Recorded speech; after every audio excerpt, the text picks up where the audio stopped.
magacayga waxaa la yidhaha axmed cumar xaashi axmed taajir waxaan ahaa madaxii barnaamijyada ee shabakada warbaahinta Shabeelle.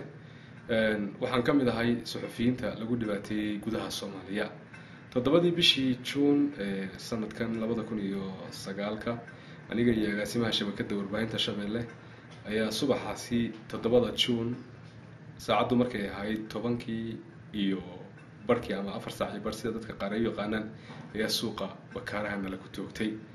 marka arimahani waa arrimo la yaab leh run ahaantii haatan waxaan ku suganahay magaalada Kampala ee wadanka Uganda. waxa sababay inaan soo cararo waa dhibaatada lagu hayo saxaafadda.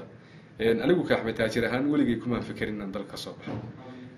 muddo badan ayaan taagnaa, waqtiyo badan oo adag baan taagnaa, in badan baa la xiray.